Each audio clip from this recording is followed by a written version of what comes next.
Hello and welcome to Don't Shout at the Telly. I'll be your host, Adila Bilal. Today we'll be discussing the topical issue of tolerance, and we'll be joined by Claire Fox, Director of the Institute of Ideas and organiser of the debating festival Battle of Ideas, which many of us will be attending this year. So over to you, Claire. Thank you very much. It's indeed a very topical question. I think we've all been shocked by recent events in Norway, and on the issue of tolerance, it was interesting that the terrorist or the lunatic or the person who was responsible for those shootings and the bombings in Norway, Anders Breivik, actually in his manifesto wrote that one of the reasons that he acted was because he was incensed by Norway's culture of tolerance. That was one of the explanations that he gave. I don't want us to take too much notice of the ramblings of a madman, but it's interesting that he used that word. I thought it was also interesting that 5 days after that, the Prime Minister of Norway, Jens Stoltenberg, issued a call to his countrymen and women where he said that there should be more openness, more tolerance and more democracy. And I thought that was a great response in light of what happened.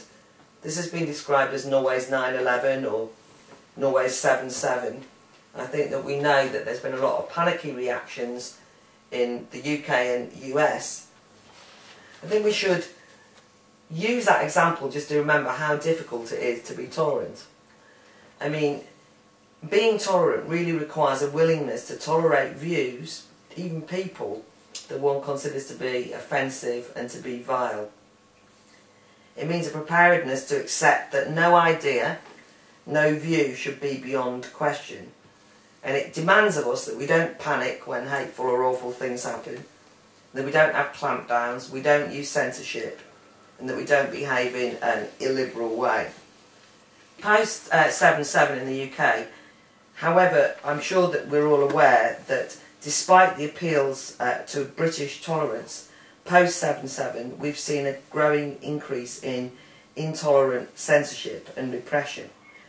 But we've also had, conversely, a kind of panic about protecting people, so that you've had lots of legislation brought in that will protect, for example, anyone who ridicules Islam, because there was a fear that there was a growing intolerance towards Muslims post 7/7. So actually you've had the very opposite of tolerance, but something that I'll call intolerant tolerance. It's quite interesting that post what happened in Norway, the Prime Minister there called for more tolerance. What's happening here in East London? I'm afraid that rather than calls for more tolerance, what we've found is that local politicians are calling for a very intolerant response. So just yesterday, the editor of Searchlight magazine, an anti-racist magazine, Nick Lowles, called for a ban on a demonstration by the English Defence League. The English Defence League or an organisation who has somehow been associated with the views of the Norwegian murderer. So this anti-racist guy calls for the ban on the march. He actually says the Home Office must now formally classify the EDL as an extremist organisation and let the police use the same resources to monitor their activity as other extremist groups. So it's a ban and also calling on the state to actually spy on that organisation. Now, I'm not a great fan of the EDL myself. I don't agree with them on anything. But the call to not tolerate them, I think, is far more dangerous than they are. One thing that's really interesting for you to consider is the way that the accusation of intolerance is wielded by different camps in order to silence their opponents and to bring about a loss of tolerance. So to just give you an example, we've got, as I've just illustrated, the anti-racists who say that we are too tolerant of organisations like the EDL. They say that we shouldn't tolerate the EDL because they're intolerant of Muslims. But the EDL says that the problem in the UK is that we've become too tolerant of radical Islam, and they say that the problem with radical Islam is that radical Islam is not tolerant of gays and women's rights and British freedoms. So basically everyone's accusing everybody else of being intolerant, and their solution to that is to be intolerant. It's actually become rather fashionable to boast about being intolerant, and there was a very shocking instance recently where John Beddington, who's the chief scientific advisor in this country and who's a man who I greatly admire as a scientist, made the following statement: "We are grossly intolerant, and properly so, of racism," he says. "We are grossly intolerant, and properly so, of people who are anti-homosexuality. We are not, and I genuinely think we should think about how we do this, grossly intolerant of pseudoscience." Now, I am also anti-racist, and I am anti-homophobia, and I also think pseudoscience is a problem. But for the chief scientific advisor to call for great intolerance of these things, I think is, as I say, more of a problem. It's a real shame that that scientist should say that, because up until the 17th century, intolerance rather than tolerance was what was held up as a virtue. That was the dominant worldview in medieval Europe. And anybody who said the wrong thing or went against received opinion at the time was treated as a heretic. And one of course, the groups of people who were treated as heretics was anyone who was pro-science. But the reason I say that is because that was a period of the Inquisition, and science was at the forefront, and enlightened thinkers were at the forefront of arguing for religious tolerance, for tolerance of rational and reasoned argument. And so what is really galling is to have now Enlightenment thinkers and scientists and so on calling for intolerance. John Locke, who is an English liberal philosopher, who wrote a letter concerning toleration in 1689, and it's just worth remembering. He wrote this letter, which when it first appeared following the Inquisition and lots of religious conflict, he simply argued for the toleration of those that differ from others in matters of religion, and because of that he had to go into hiding and into exile. But what Locke was arguing was that the civil authority should, quote, "not prejudice another person in his civil enjoyments simply because he is of another church or religion." Now, John Locke wasn't defending those faiths because he liked them. In fact, he thought many of them were wrong and erroneous. He was defending their right to believe what they wanted to believe and to practice their faith, because he thought that the authorities had no right to interfere in the internal lives of anyone in matters of faith, belief or conscience. Now, it feels like a long time ago since we've had religious wars, but I actually think a lot of what John Locke said all those years ago, and his courage in saying it, is something we would do well to remember, because I think that the internal life of people is actually now increasingly not tolerated, not just because they've got the wrong religious views, but because they've got the wrong political views. I want to know how intolerance has become so fashionable, and why it's become so acceptable when it was associated with this backward, medieval, Dark Ages thinking. There's become a sort of distorted, almost bastardised version of what tolerance is. Tolerance, under the guise of multiculturalism, has actually started to mean that we should give unconditional acceptance and uncritical recognition to any values or any beliefs or any views. When people would say we live in a tolerant society, what they often meant was that we lived in a society where you were discouraged from questioning anybody's beliefs. So when people said you've got to be tolerant, they basically said you've got to not judge them. And if you live in a time when you're told you're not allowed to judge, it means you're not allowed to criticise, it means you're not allowed to evaluate, it means that actually it's the opposite of open-mindedness. It means you actually have to almost bite your tongue, silence any criticism you've got. And I think it's really confused us about what tolerance is. I'd like to state that that Enlightenment, that 17th century ideal, started by Locke but argued by all sorts of people from J.S. Mill to Voltaire, that Enlightenment ideal of tolerance does not mean that you have to respect something. It's not respect on demand. You can tolerate something, and in fact I think if you tolerate it, you also have an obligation to ruthlessly criticise it. As Locke said, it is wrong to try and force or censure people into changing their beliefs, but to quote, "In teaching, instructing and redressing the erroneous by reason, we do what becomes any good man to do." In other words, Locke's demand was that actually we tolerate all views and then we tell people why they're wrong. So I am calling now for our freedom to question, to criticise, to interrogate everything that's said. But what I'm also saying is that we should tolerate the very things that we absolutely hate and disagree with.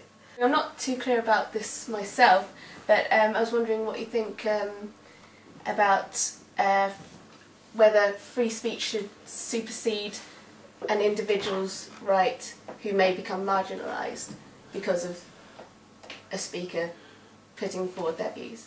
Following on from your mentioning of the massacre in Norway, following after the massacre, there was a Facebook group, and not just a Facebook group, but also media campaigns calling for either the boycott or the banning of any ways in which Anders Breivik, the perpetrator, could use as a platform to voice his ideas. And the reason for that is because there's a real risk that he could use any media outlet to communicate with other extremist groups or other cells to further his own violent aims. And I just want to know what your response is to that, if there is a real threat that he could use as a platform to strategize with them. I noticed during the opening speech you were talking about tolerance for beliefs, but what about when it comes to implementation? For example, this perpetrator, he had beliefs that multiculturalism was not good. He was against that, but he implemented it, and because we tolerated his belief, he was allowed to go another step and implement them. It's all right to be okay. It's okay to believe that. It's fine to accept that people are racist and they're allowed to express their views. But what about implementation? When the person, okay, because I'm racist now, I'm going to go and shoot someone that I happen to not like because of their skin colour. So when do we cut the line between tolerance of beliefs and actual implementation? I absolutely believe in freedom of thought and freedom of conscience. And freedom of thought and freedom of conscience and freedom of speech is not the same as action. However, I don't want to pretend that I'm only for those things because, for example, I think there's little point in saying that you have freedom of religious conscience, for example, if you can't actually act upon it. You do need to be able to act upon it. So, actually, one of the things that J.S. Mill, who's a very famous Enlightenment tolerance person, free speech person, argued was not just that you should be able to think what you want, but you should be able to act on your beliefs. And as long as it didn't harm others, that was the thing he said, right? Harm was the principle. And what he was arguing for was autonomy. Every individual should be able to exhibit and live their lives as they should want, based on themselves, not having it imposed by someone else telling them how you should live, a set of rules that you just follow, as long as it doesn't harm people. Now, it's fairly obvious that if you go out and shoot people, you're harming people, and that's a completely different ballgame, right? But, for example, if Breivik or any other racists want to have a rally where they go around saying racist things and marching around and, you know, you could say that's action too, right? But, it's not harming anyone other than, generally, if you're in the vicinity, you might not like it, but it's not actually harming anyone. They're entitled to do it. If, obviously, you go out and physically harm someone, or shooting them is an extreme, but if you went out and beat somebody up, then that's completely breaks the harm principle, but it's also fairly obvious it breaks the law, and in this instance no one's suggesting that you tolerate somebody going in. And this is of course exactly the same, by the way, where you have a situation where you have, fairly eccentric, cranky, nasty views that come out of, for example, some so-called Islamicist clerics, right, who claim to be speaking on behalf of religion. I've seen websites where you've got websites with people showing beheadings and saying, praise be to Allah, let's do more of it. But that is not the same as doing it, right? Now, you can then say, if somebody then goes and acts out and does that, it's a completely different ball game than actually talking about it, thinking about it, and even organising meetings to discuss it. There is a real difference between thought and action. We all can fantasise about things that we might want to do, and we might even sit down and say, I'm going to kill my boyfriend. You might even get to the point where you write down all the things that you're going to do to kill your boyfriend, but by the way, you don't kill your boyfriend, and you can't have a, you can't be arrested for killing your boyfriend, you haven't killed them, right? I mean, if you fantasise it for a long time. It's also the case that there's another thing that goes on, which is, and this relates to the question that was asked about Facebook groups and strategizing and so on. there's a sort of undercurrent in this discussion which implies that all that has to happen is that you or I or anyone else goes and looks at a Facebook group, sees Breivik doing a YouTube video or reads his manifesto, and that immediately we'll all rush out and start shooting people like we're part of an Aryan race, which basically is insulting to you, right, or to anybody. Because we also have to take responsibility, and this is the point about moral autonomy. We have to take responsibility, which is, I can look at a beheading on a YouTube video, or I can read Breivik's thoughts. He could send me a message and say, why don't you go out and kill someone? He could even send a bunch of racists, I'm not pointing at you in particular, he could send a bunch of racists who he knows agree with him and say, no, you must go out and act out murder and go and shoot lots of people at a youth camp in, you know, in Denmark or in London. They have to listen to what he says and they have to decide whether to do it or not. And the truth of the matter is that they haven't done it, and if they do it, that's not Breivik's fault. It's their fault. They have to be held responsible.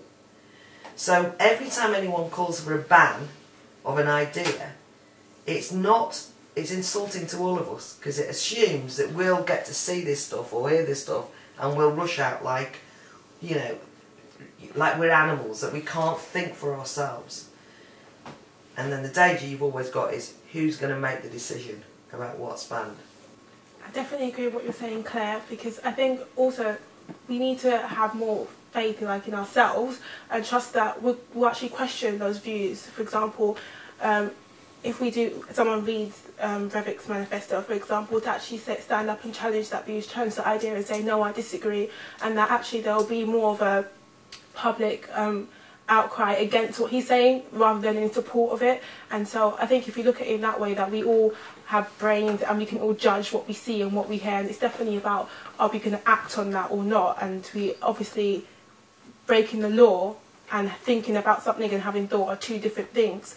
So I think when you're saying should we boycott, should people follow that Facebook page, just think for a second, when I'm actually seeing those ideas, what is it making me think of? Is it making me go against them? Is it making me speak up against them? For example, even a few years back when Nick Griffin came on Question Time and he was speaking about his ideas, there was a public outcry before who was saying he shouldn't be allowed to go on because he's going to spread these ideas. But really what actually happened is the outcry came from people who were speaking against him, who had just believed he was speaking a load of rubbish. No one else in the panel had to speak for his views to, basically for everyone to know that he was talking a load of nonsense, and for that people to disagree with that. But people given that choice to argue against what he's saying, to think about what he was saying. And I think that's what a tolerant society should be about, being able to challenge other people's ideas, but also having that confidence to allow other people to challenge you and respond back. Again, I agree with you, but would you argue that tolerance do lead to these actions? Even we just said that allowing someone to express their opinions on the internet, on Facebook, for example, allowing someone to say, I don't like Muslims, get them out, allowing someone to just express their views that I may not agree with, but because he's a human being and human rights and freedom of speech, he's allowed to express. But there is going to be there might be someone out there that happens to agree with him. Because, for example, all of this extremists, Islam extremists didn't just start out of nowhere. Someone tolerated that the individual, whoever started its view, and then it has now been implemented due to that tolerance. It seems to me that most major dramatic, violent political movements have started by being completely not tolerated. They've been oppressed and repressed, and that most of the time, what has made movements actually much stronger and much more violent is the intolerance of them. Now, actually, obviously, history's shown that a lot of these violent movements have been fairly positive, whilst I'm not advocating, as Claire suggested earlier, any of the ones that we're talking about now. But I don't think you can say that to tolerate something is to kind of give it the ability to grow. I think almost you make it more open to being challenged when you tolerate it. I think that on that point, what you need to remember is that tolerance doesn't imply any kind of acceptance. To tolerate something doesn't imply that you agree with it. So you can allow people to say things and stand there and tell them that they're idiots and that's completely wrong, and you can argue with them. These people's views don't happen in a vacuum. If we tolerate their views, they aren't beaming thoughts straight into somebody's heads. Our own thoughts, our own arguments are out there to be taken in and considered by these people as well. I mean, so it's partly one of the jobs of tolerance, which is perhaps this counter to what David Cameron seems to think tolerance is, which is a passive acceptance and a complete giving up of arguing our own points against these others. I should have the right to read Anders Brevit's Facebook page. I mean, we all need the right to be able to read everything and anything.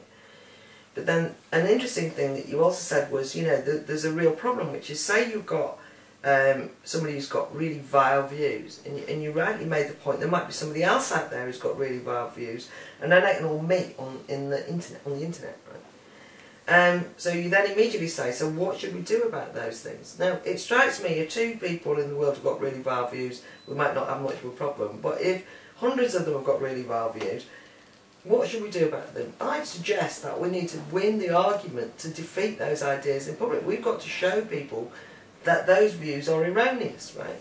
And and this then relates to the very first question I had, which is, if you actually just silence those views so you feel better that they're not there, all that you're doing is marginalising those views into a place where you can't see them, but I can assure you, you won't have defeated them intellectually. And I don't suggest for a minute that Anders Breivik and I, or even Nick Griffith and I, if we were having an argument, that I'd be trying to convince either of those. But what I do need to do is to be able to convince anyone who's listening to Anders Breivik or Nick Griffin or any of the other people, right? And so, consequently, the best way of defeating people whose views you think are wrong is to have the freedom to be able to challenge them, interrogate them, show them up to be idiots, use your human reason to defeat them and so on. That seems to me to be the best strategy, let alone anything else. It's not about being nice to them, and as is previously said, it certainly doesn't mean that you're suggesting in any way that there's any merit to what they're saying. I really subscribe to the kind of principle of toleration being something that encourages individuals to think for themselves and to judge for themselves.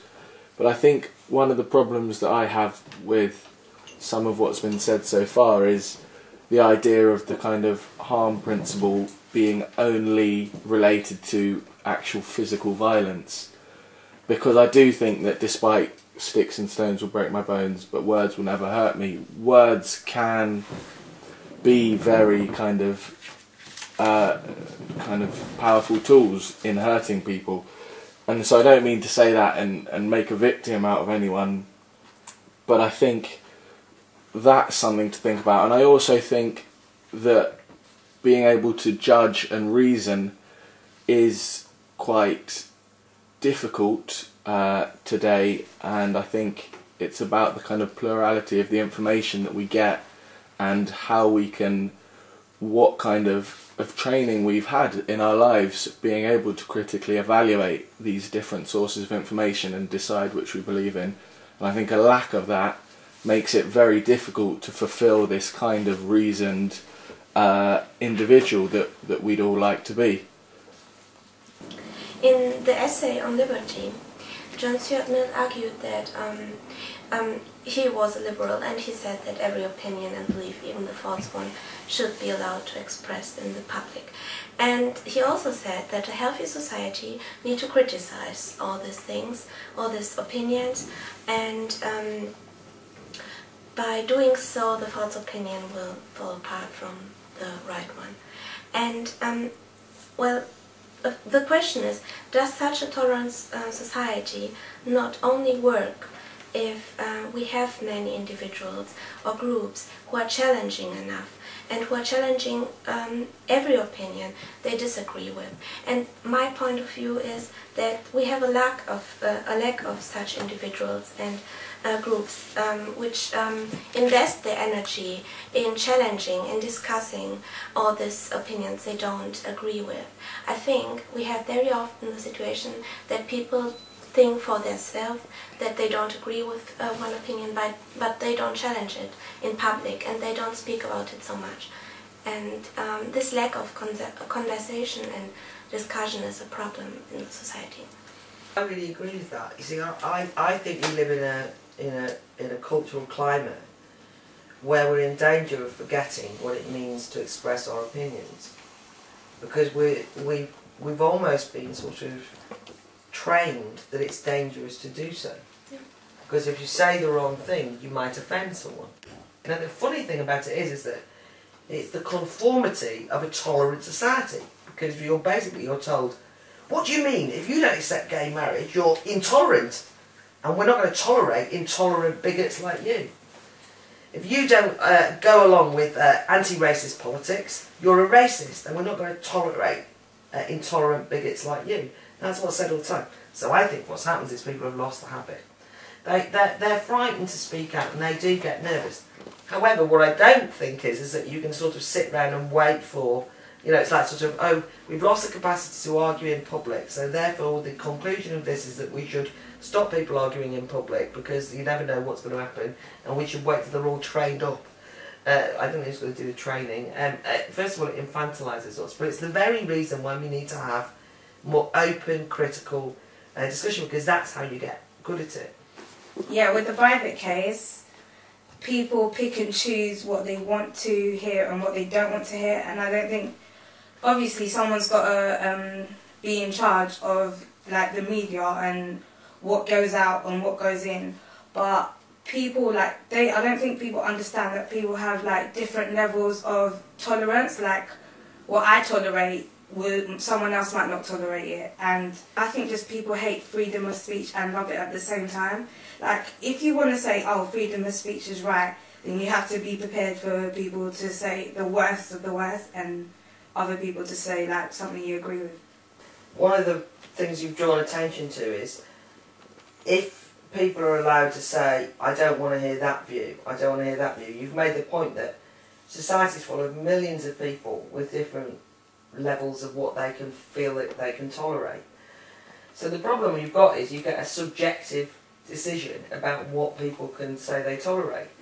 So effectively you have to say you'll just ban all views in a way, because you're just basically, you just wander around and you say, what can you tolerate? Oh, well, we won't say that then, I'll offend you. But another thing you raised was, somebody has to decide what's heard. But I suppose that's really what I'm objecting to, because I think that the whole principle of tolerance is a recognition of the fact that really the state, and this was an important thing that came, the people who run society should not be able to decide what all of the rest of us hear. And so it's quite important that we therefore trust each other and trust ourselves to hear all sorts of horrible views and not keep demanding that somebody above us silences them, because I think that actually is tyranny and not freedom at all.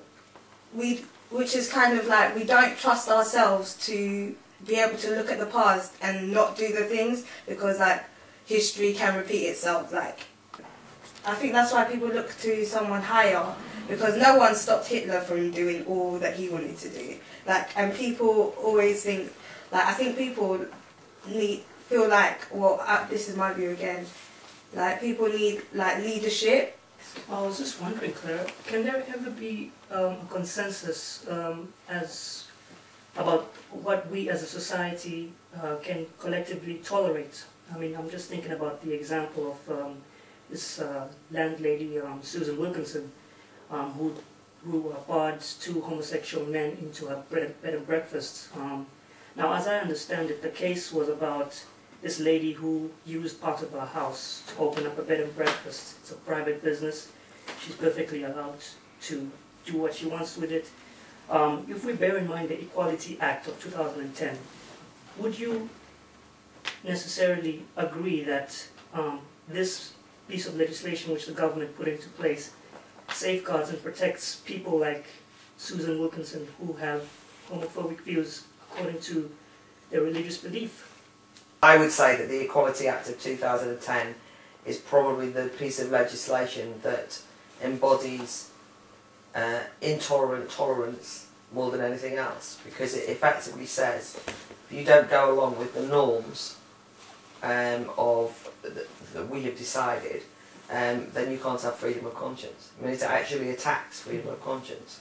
I think what a few people have alluded to, which is the idea of the difficulty of trying to win an argument with people who don't recognise that there's something like an idea of free speech or freedom of thought to be had. So the classic example is that universities, and an awful lot of universities have no platform policies, where they say that there are actually certain views which we don't agree with. We don't want to allow, say, the BNP to come onto campus. We don't like some extremist Islamic groups to be able to come onto a university campus. And sometimes the rationale for that is that previously, when they allowed them on to campus to engage in rational debate, they would disrupt the meetings. They didn't see that there was a debate to be had. They would start fights, they would close down discussions, they would hector speakers, they wouldn't allow them to have their space there. So these groups are so intolerable to the idea of what we can have in terms of free debate that we need to not allow them to have their views. Now that's something that is collectively agreed upon by most student unions around the country, by most students at university who say actually we can have freedom of thought, but we don't need these groups to come onto campus to have that, and we can still read Nazi literature, for example, and make our own minds up about that, but we don't need those groups coming on there. Is that how much of a challenge does that pose to the idea of freedom of speech if ultimately you're still preserving the space for people to have freedom of ideas, and you're just cutting off certain isolated groups who have proven that they have no interest in engaging with you in rational debate or winning people over? Something I think is interesting on that, though, is that the thing that actually happens now is quite the reverse of that position, whereby it's groups like United Against Fascism who go into meetings, disrupt them and try and break them up, which is not to defend the BNP or the EDL, but the issue is that they often say that we as a group have a right to decide who's here, and that's to do with the fact that they're a democratic organisation. They say that's what they can do. And that's kind of what I'd like to press you on a bit, because although I obviously campaigned against it, I did appreciate it. It's very difficult to answer the question, okay, we're a bunch of students, we choose not to have you here, we are banning you. And I guess I'd like you to elaborate on what's the difference, I guess, between a ban and between not inviting somebody, because that's where I often felt the argument lay there. And I'd just like to quickly extend that argument from students down also to children, in terms of maybe, again, not being in possession of those critical faculties with which to be able to distinguish varying arguments, and where that kind of comes into the idea of free speech. I think that tolerance has sometimes been misinterpreted as being non-judgmental, and I think it's fine to teach people about different cultures, different ideas and different religions and things like that, but also it's about saying, it's not saying that everything is right and we should just accept things as they are. Being in a tolerant society is also about questioning things, and being in a place where you don't question things, like, for example, in England, if we go back, 50 years, there's only mainly white families, white people in England, and then you see someone walking with a burqa covered in black. What are you going to think about that? Not questioning what you see, not questioning how you act, not even reacting to what you see. For me, that's dangerous, because then you're just hiding behind this, yeah, I accept you, but really you're frightened, you're scared, you don't understand what's going on. It's about sharing different ideas and different opinions, and not just saying, oh, let's teach our children that everyone's a good person, that everyone's right. It's about arguing different things.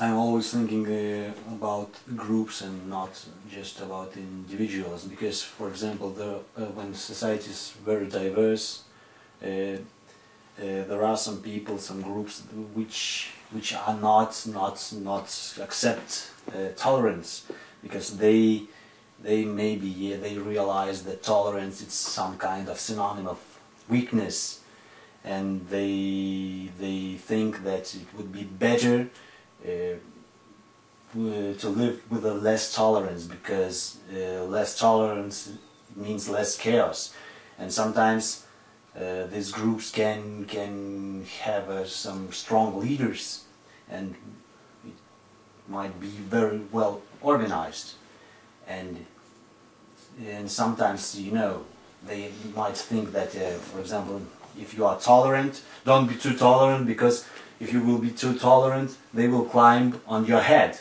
So yes, that's a very important point for me.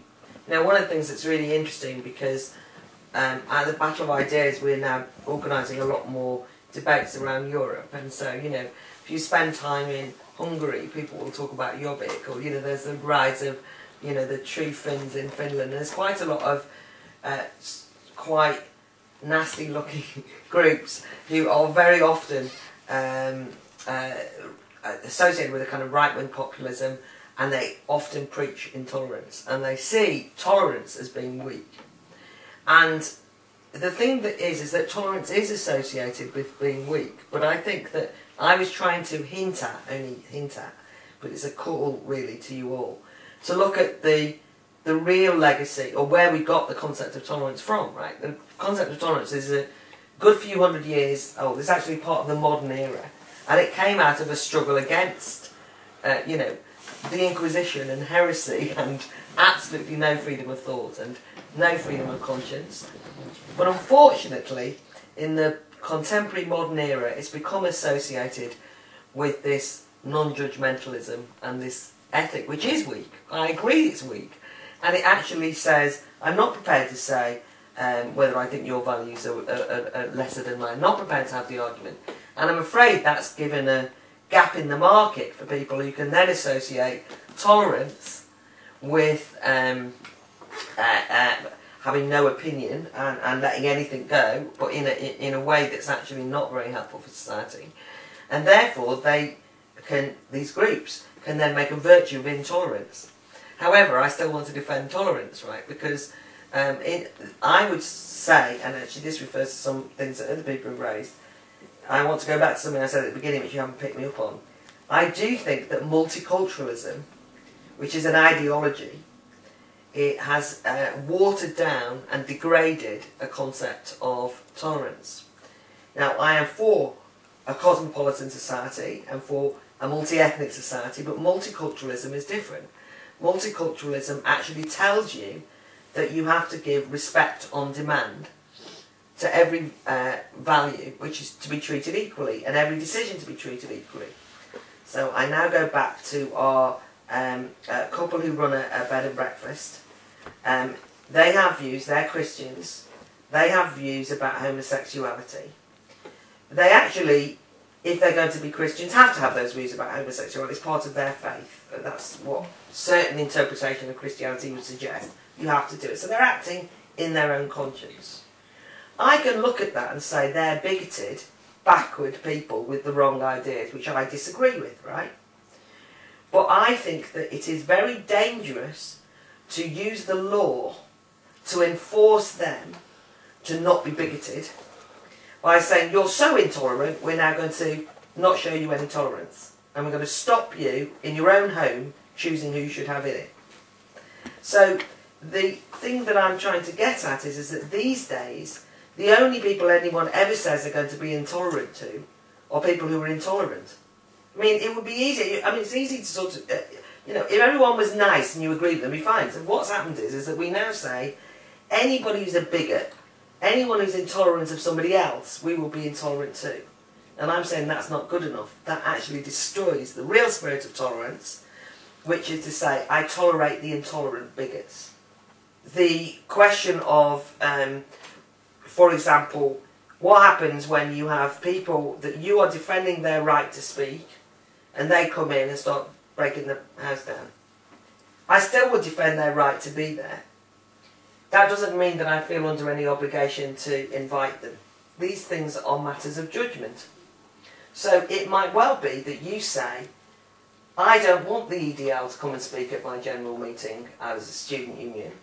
I haven't yet invited the BNP to speak at the Battle of Ideas. But on principle, I am not opposed to them speaking anywhere. But then I have to use my judgment as to what I do. Right? That's a completely different question. It's the institutionalisation and the fact that you're not allowed to is the problem I have with it. Maybe, though, people need to be better educated. Now, I'm always slightly nervous about this one, because the inference is that if we only educated people better, they'd be more what? You mean they'd agree with you? I mean, you have to be careful, because actually if you look at some of the most intolerant bigots historically, like the German Fascist Party, most of them were, the people who led it were a lot better educated than most of us in this room, and that's not insulting any of you. And some of the bravest fighters historically for tolerance couldn't read, right, put their lives on the line, and they weren't very well educated. So I'm for education, but not because I think education means that everyone will be nice.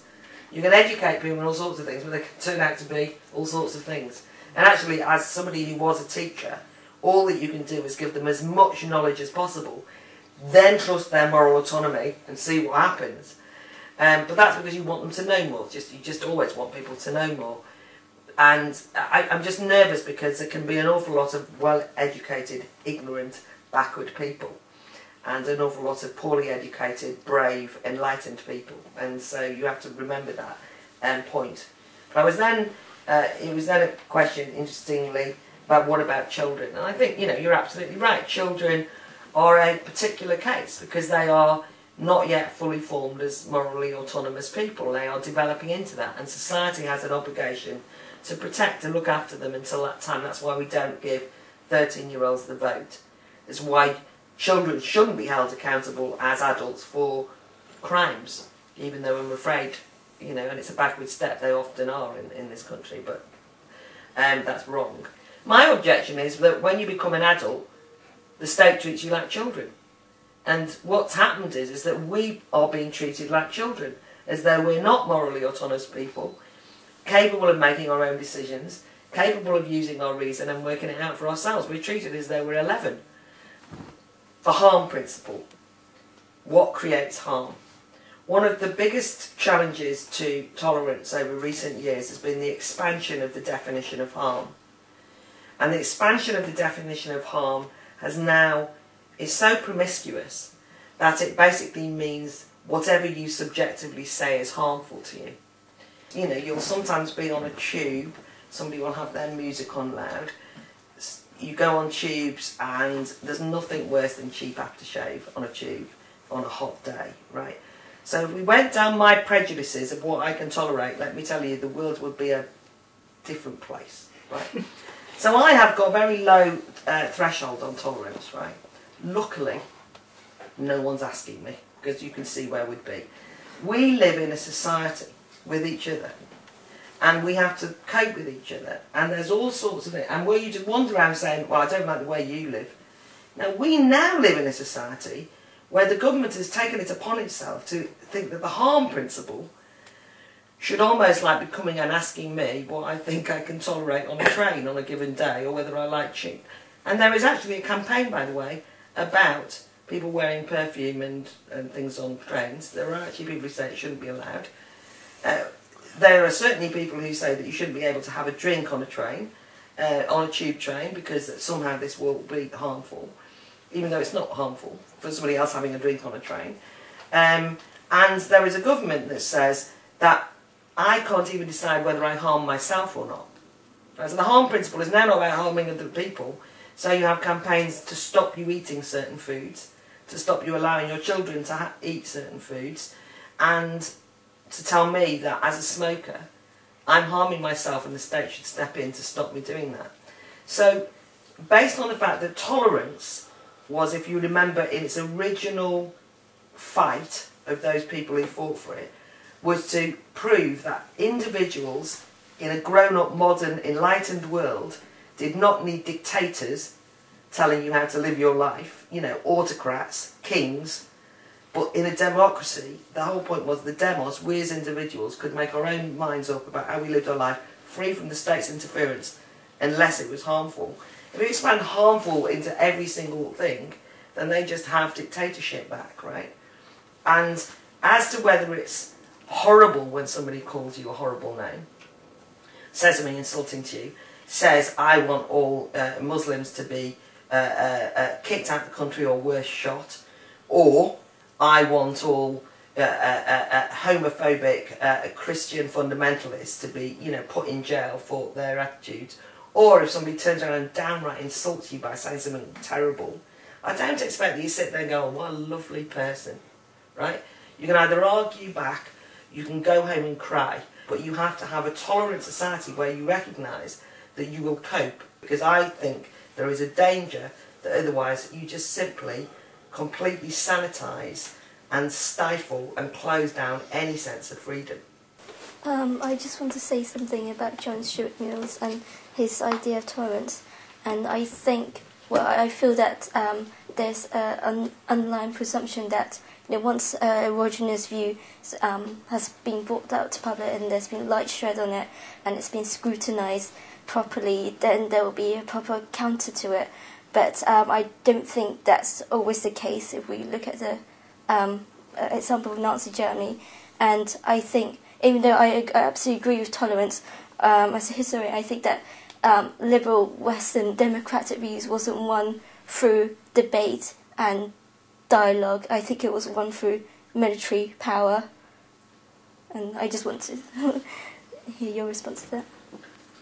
Tolerance shouldn't be non-judgmental, but then obviously we get in debate or discussion groups of people that will make superficial judgments about something.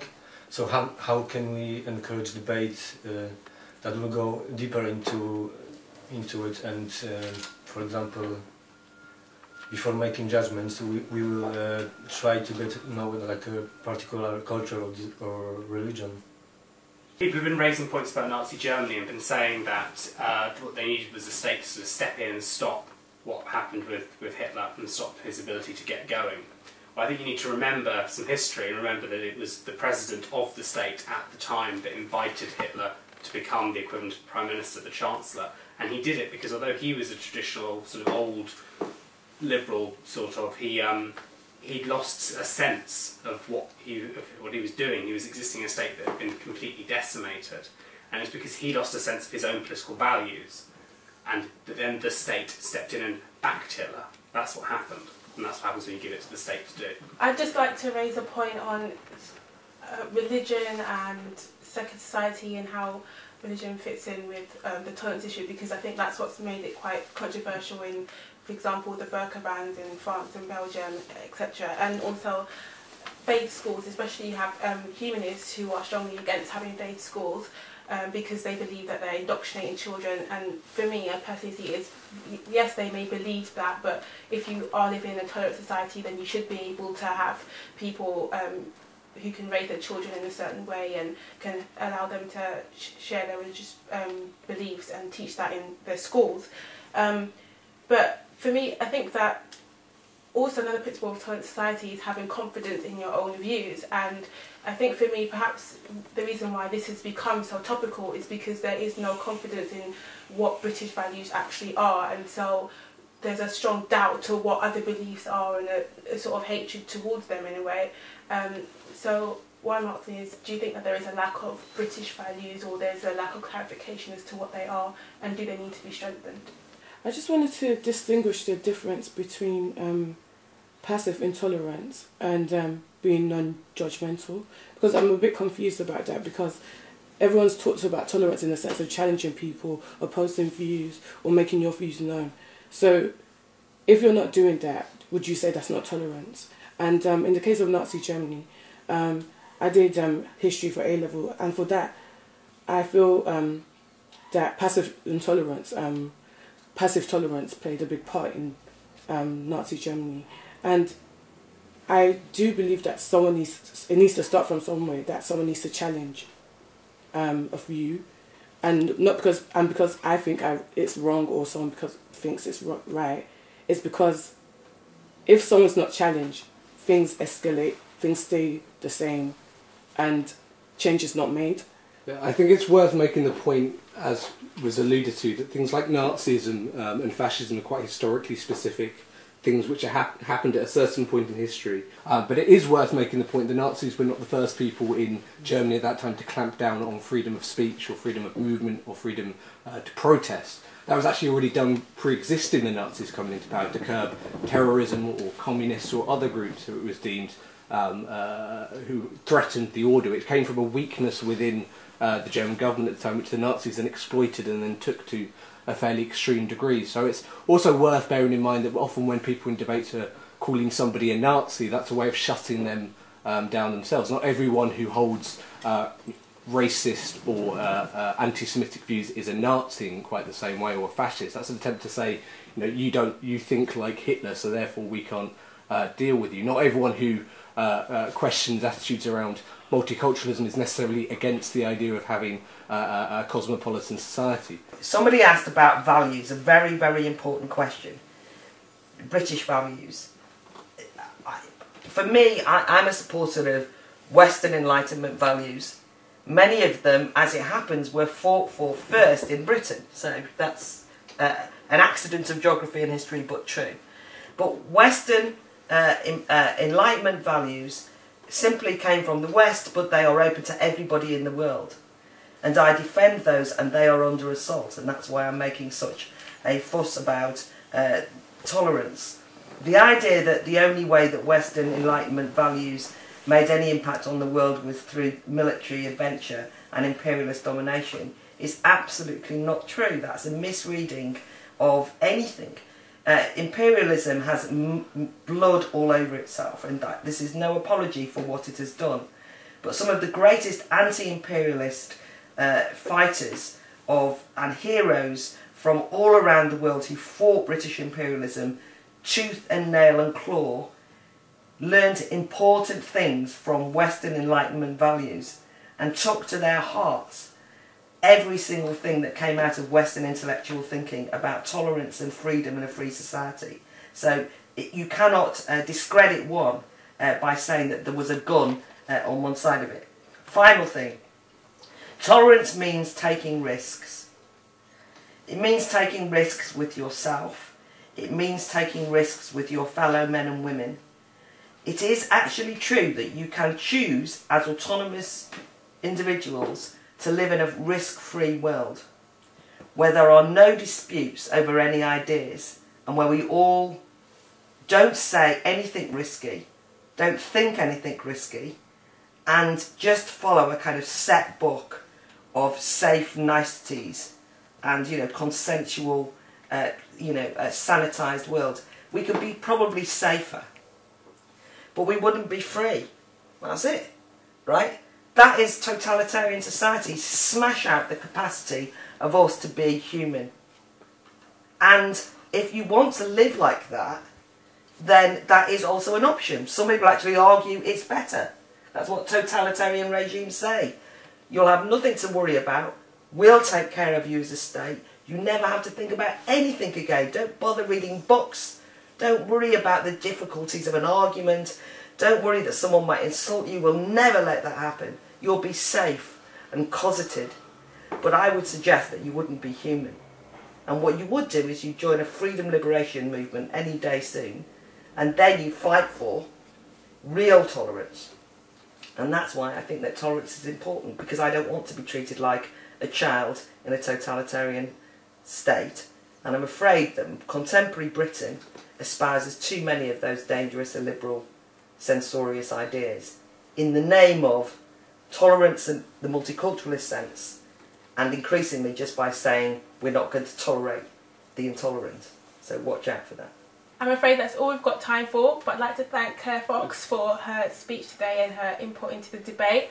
And if you'd like to take part in other serious debates, then please visit www.battleofideas.org.uk. And if you'd like to take part in another episode of Don't Shout at the Telly, then please email us at WORLDwrite. And don't forget to leave your comments below.